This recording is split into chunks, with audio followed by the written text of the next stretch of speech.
Magandang umaga, my friends. This is Ernesto from ER Games and welcome back to Amorous, or should I say I'm back at playing this game because recent video I played other games and then I just realizing no one actually watching it. So why not go back to playing this game? Well, I actually have a lot of views with this, especially that video. Anyway, enough said. Let's go continue it. Let's call Seth then. Okay. I know that focusing on his writing was going to eat up Seth's time, but it seems like forever since I last saw him. No phone calls, no texts, nothing. It was enough to make me question if I hadn't been just confused about the signals. I thought we had a connection. He was certainly interested in me, but this undermined the whole idea. Why else would he just leave me hanging? Maybe he really did just want some temporary company. Kobe was there for me. We even went to the club a couple of nights to see if Seth had shown up back there. Sadly, there was no sign of him. Eventually, I given up and just slumped on the couch and lost myself in the daytime television.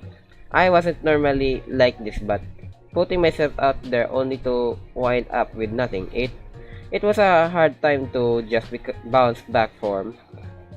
I knew I'd eventually have to pick myself back up, but for now it feels comfortable just to wallow. Kobe was in the shower and I had just finished watching the fifth rerun in a row when there was a knock at the front door. My instinct was to ignore it. I couldn't think of anyone who might be stopping by. A second knock eventually got me off the couch and stumbled towards the door. I half expected it to be some local group doing fundraising at this point. I was feeling low enough that wolfing down a box of cookies sounds like a good idea. Case, I'm so glad it was the right house. Oh, it's Seth. Seth, what the heck are you doing here? How did you know where I live? Why don't you call? Well, the not calling was due me being a scatterbrain. When we parted ways, my head was buzzing with a million ideas. I had to get them out before they drove me crazy. And one of those ideas involving losing my number? Indirectly, yes. I tossed my pants in the wash before I went to bed. Like I normally do. I'd forgotten your number was in the pocket. So I started the machine in the morning, and by the time I realized my mistakes, all that remains was a soggy lump of paper. Okay, but why don't you stop by the club or anything? I checked a couple of times and I don't see you there. I was cloistered in my apartment, subsisting on delivery, food, and coffee. In retrospect, it could have been something strange out of a novel I read. It was intense. It just kept pouring out of me. I never thought it was like that. What comes out of you? And you still haven't explained how you found my address. I mean, I'm a little upset you don't call, but not about this, I think. It's just weird. That? Oh, that I could write a whole story about. It was me. I found him for you. Kobe? What? Kobe, thanks again. You're a lifesaver. Last night, I overheard him at the bar asking about you. You'd mentioned a cute felon you'd been seeing. You called me cute? Anyway, I mentioned I was your brother. We get to talk for a bit and I told him how down in the dump you were lately. I feel terrible at that. I mean, I was a little flattered, but that you were pinning for me. My cheeks began to flush red and I stammered out of defense. I wasn't pinning, I was just sad since I hadn't heard from you in so long. I told him that he should drop by today and catch back up with you, maybe get you off the couch for a while. And here I am, groveling on bended knee. I can't tell you how amazing our first time together was. I wouldn't want you to think I'd just leave it at that. First time? First time doing what, huh? Both me and Seth blushed profusely as Kobe began to laugh. You two are way too easy to embarrass. I think I'm liking the idea of setting you. Kobe, how about you go make some coffee for all of us? Seth and I need to talk. Alright, I know when I'm no longer needed. You're right about him. He is quite a character. He's my brother. We have always been there for each other. He does got a little nosy about my personal life sometimes, however. It's good to have someone who cares about you.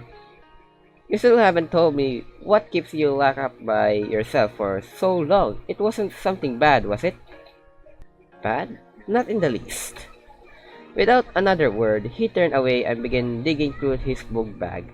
A moment later, he handed me a pile of papers, all neatly collected and held together with a binder clip. My arms almost sagged at the weight. This is it, all thanks to you and your brilliant inspirational techniques. What is all this? I'm still not getting it. It's the story we will talk about. I sat down and wrote it, beginning to end. It's true it had been a while, but this was nearly a rare ream of paper I was holding. The amount of work and time he was suggesting it would be mind-boggling. Nevertheless, there it was, a title page and a thousand of words that follows. Wow, you must have been really inspired.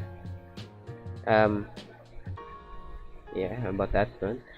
When you suggested I give you an idea to write, I don't expect it will completely consume you. I know I've never been this driven before. Maybe it was your encouragement for your practicality. I just know that when I got home, I was focused like I'd never been before. Honestly, I didn't know what to make of any of this. I had mostly thought it was just some playful game, like this interview. The pile of paper in my hands suggested otherwise. I want you to read it. Not this very second, of course, but go through the whole thing. And don't worry, no more radio silence from me.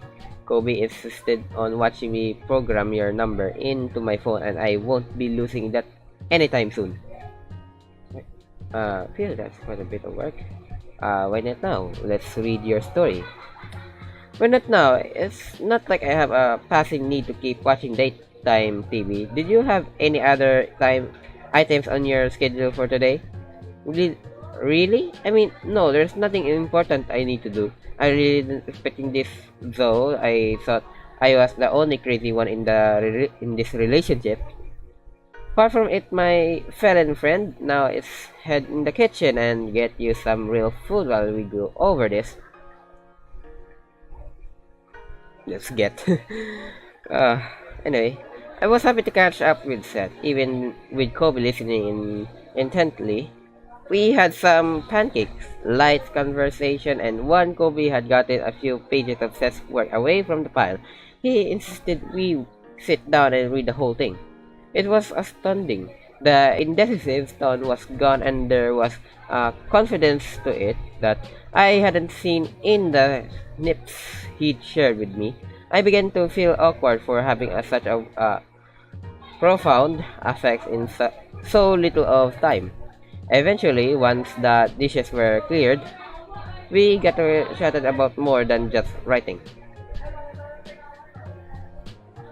Is it wise to invite me into your bedroom so soon? Oh, okay.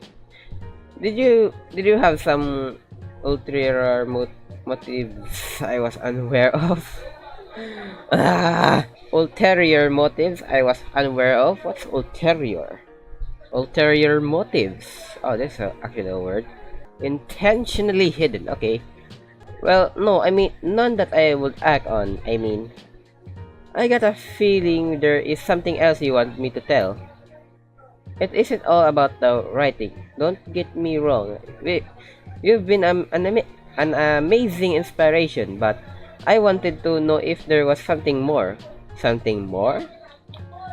Like, I mean, I'm attracted to you. You're attractive. There, I said it.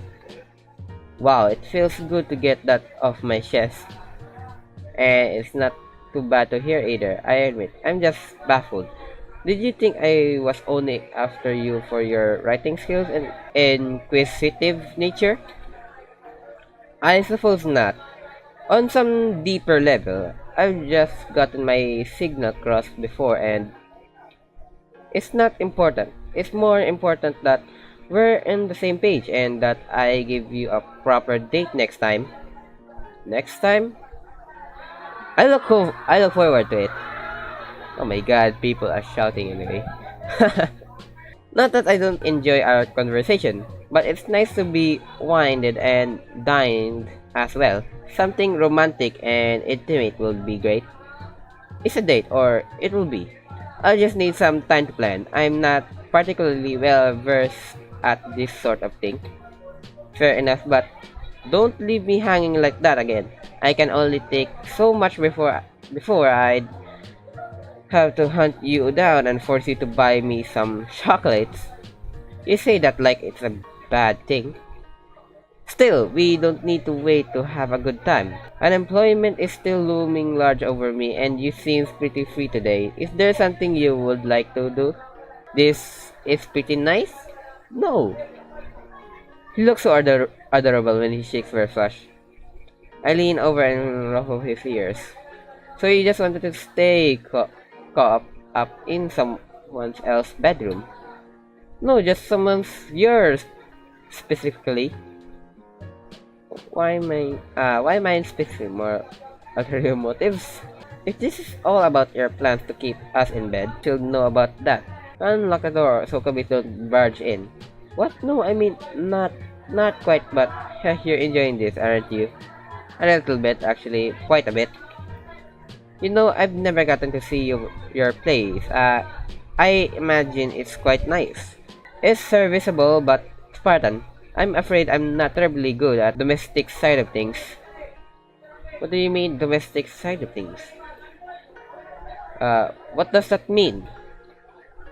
Well, I never really learned how to cook for one thing. I've also never been much of a shopper. I tended to just get what I needed at the moment. My foresight may be a bit lacking in that regard. Never learned to cook? Not even ramen or oatmeal? The microwave is about the extent of my cooking skills, and even then I ran a risk of setting myself on fire. I didn't see the point. I suppose I'm getting tied down to where you live. Life can change abruptly. I don't know what to say. Sometimes I thought that way.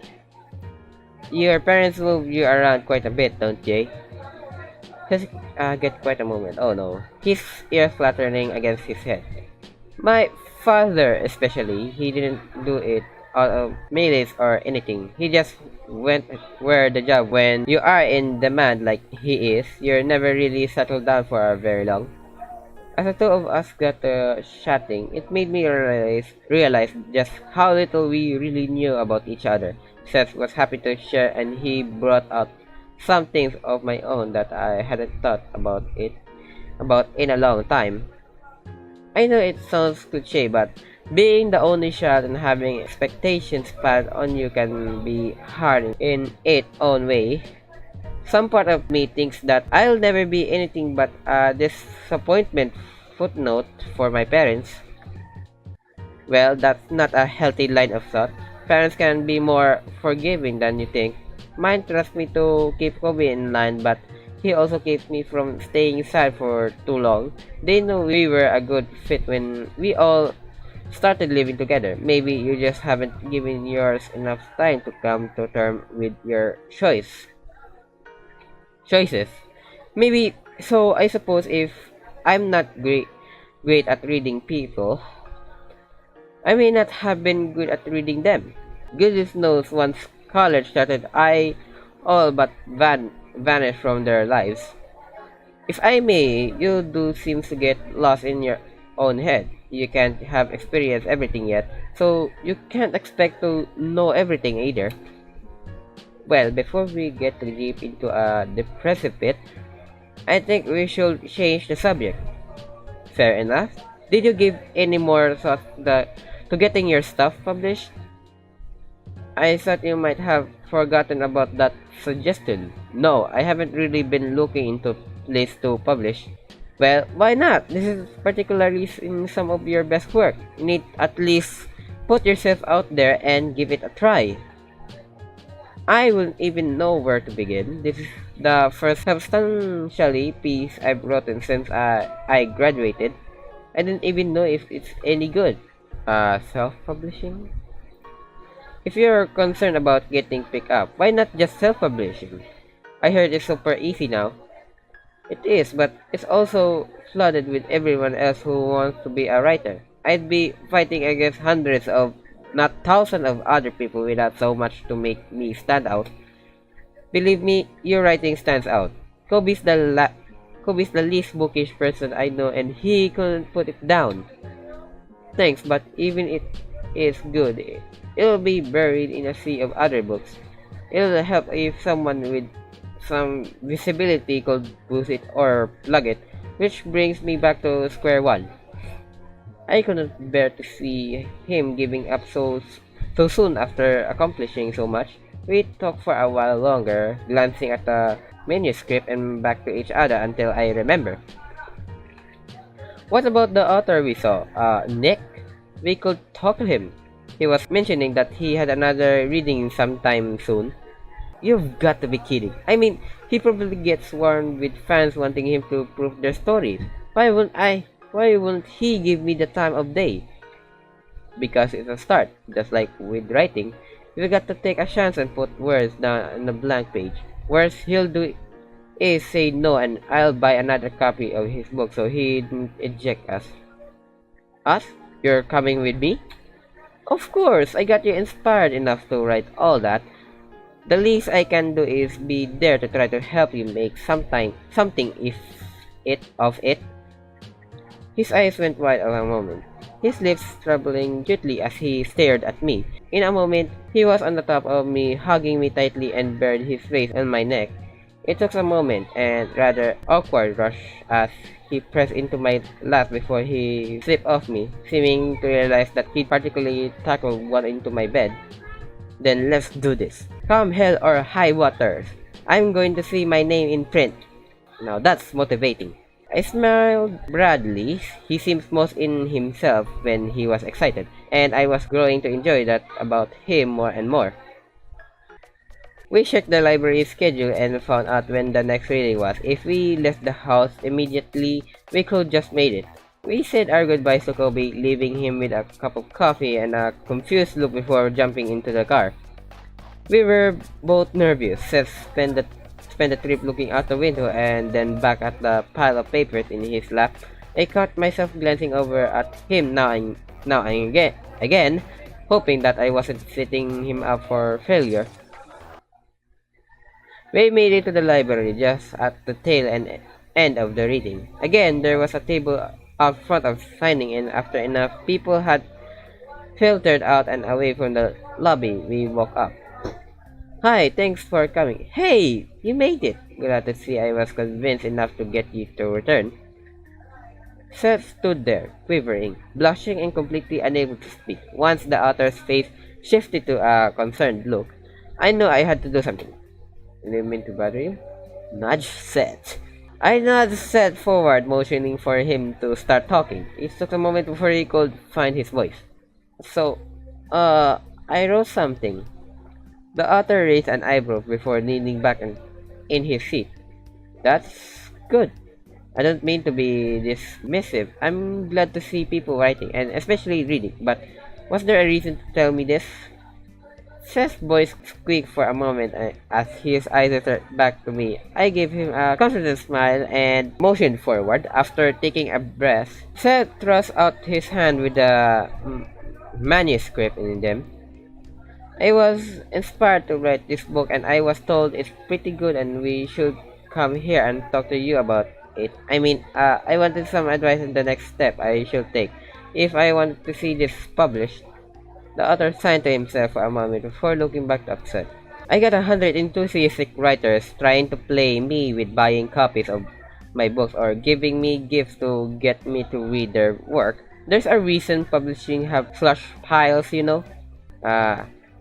Convinced Seth to say. I looked other to Seth and nudged my head in the author's direction. I know if he really wanted to do this, he'd need to speak up for himself. I know I've read the horror stories about slush piles, again, fees and publish in general. It's been part of what keeps me from sitting down to write. I didn't expect much, just a glance or some advice. I'm sure you know how difficult it is for new writers. I remember you talk about it in your memoir. Heh, it was a difficult time. Getting noticed enough to actually snag a publishing contract. Even then, I still have to stay relevant. Got to signings and readings, it's hard work. I know, that's why I'm willing to take the risk, because someone believes in me and that's a start. Seth glanced back to me with a smile. He's still flickering against my hip, and Arthur chuckled and held out his hand. Alright, first 3 page. You've got a few minutes of my time, and I'm not holding any punches. Of course. Seth's eyes went wide as the author took the pages offered and began to browse. I patted him gently on the shoulder and went to sit down, letting my body calm down from the high. As I glanced back over, the two of them were having a spirited conversation. The author seems particularly animated and was smiling. A wave of relief rolled over me. Alright, I'll give you a call soon. I had zoned out for most of the conversation, but perked back up with Seth coming over, nearly vibrating with joy. He liked it. He actually liked it. He said it was rough, which I expected being a first draft, but he was going to take the first chapter to his agent. See, it's worth it to take a risk every now and again. You're more than just a muse. You're like my guardian angel. I do prefer to think of myself as an angelic being, if infinite grace and beauty. Seth chuckled and gave me another side squeeze. I'll shout it from the rooftop at this point. Even if I don't hear back, we need to celebrate. Drinks, dancing. I know just a place. It was still too early to go to the club, so we decided to swing back to my place. Seth was animated like I'd never seen before. His head flooded with possibilities, hope and dreams about what this could mean. Well, filled of hope and dreams,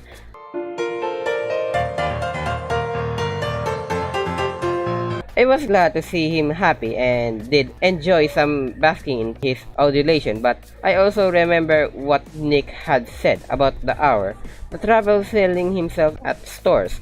What if dreams meant the end of this with us? Seth's enthusiasm didn't stop even after we walked through the door. The instant he saw Kobe, he scooped him up in a hug. I think it was the first time I ever saw my little bro turn that purple. My goodness, I didn't think I've ever felt this energized. I'm glad to hear it. We can hang out here for a while and then all three of us can hit the club. We can't have a couple drinks, dance a little, maybe pick up a guy. That's all you, bro. That sounds fantastic. Look at me. I've never danced before in my life and I'm giddy at the thought of making an ass of myself. Haha, that's the spirit, Seth. Maybe I should sit down for a moment. My head is still reeling from all this. We got plenty of time. Why don't you go lie down for a bit? I got a few things to do around the house. I'll check in a few moments. Thank you again, Case. You are the most gracious host. He's a cutie, Case, and a good hugger. Hey, now hands up, I saw him first. I also may have helped launch his dream career. He's all yours. It's pretty clear he's really into you. I chuckled as I sit out of my coat. There were still a few things to do if we were going out tonight. I wonder if I should get them or check up on Seth. Finish shorts first, check on Seth, of course. Clearly, Seth had overestimated his stamina. He was out cold and snoring softly. This is sleep, of course. Multiple days in a row of writing, seemingly with little sleep, had clearly been thought with him. I know he wanted to celebrate, but maybe what he really needs is rest. I must have dozed off for a second myself, because when my eyes flickered open, Seth was stretching and yawning as he got back to his feet. Oof, what happened? You fell asleep about 5 hours ago, in Kobe's bed, no less, which makes you one of the few people to just step in it beside him. I guess I was more exhausted when I thought, sorry I wasn't more fun tonight. It's alright, we had an exciting day. That and I much prefer sleeping in the same rooms as you two not hearing from you. Case? Hmm? As I sat on the edge of my bed, Seth padded softly over to me, wrapping his arms around me. He slid smoothly into my lap and pressed his lips firmly but gently against my own. We held each other in that moment, cloaked in dark and in such a silent night, just keeping close and safe in each other's arms. When the keys finally broke, I reluctantly on both our ends. Seth smiled down at me and rested his head on my shoulder for a moment before slowly sliding back out of my lap. It's my way of saying thank you. Thank you for humoring me, pushing me, and most of all, being willing to put up with my vanishing. Not many other people will be willing to take someone back after that. And not most people, said. And if that case was any indication, you are certainly worth waiting for. You are such a flatterer. Unfortunately, I don't think I'm up for much more tonight. That full body giddly high I was on has faded, and my body is threatening to rebel against my currently vertical position. Let me drive you home then. I will want you to pass out on the way and get in an accident. It's alright. It's not that far and the traffic will be light. Besides, my place is an absolute pigsty right now, and I can't bear to have you see that. I have a lukewarm coffee in the car. Only if you are absolutely sure. I am. Fair warning, so. Keep your schedule clear. I intended to make up for those half-hearted dates with someone spectacular. I'm looking forward with it. I can't wait to see what you might have planned. Just make sure to pull out all that stuff. I assure you, not a single step will remain unpulled in my entire apartment. He gathered his things together and after another peck in the cheeks goodbye, made his way out of the door. Doubt still lingering about Seth's book. It brought us together for the moment, but I couldn't help worry it might also break us apart. Oh. Then again, that's what dating was all about. It seems being willing to put yourself out there and take a chance, then you can make a connection. It's not like I was seeing him for free lunch and attention. This was clearly important to him. And that's all for this chapter. Oh my god, that's not even an Indian. Anyway, so yes. So the next is gonna be the last. Actually, last time I said that, but surely the next time is gonna be last, I guess. So anyway, thank you guys for watching. If you like this video, click like. If you're new here, subscribe. This is Ernesto and I am signing out.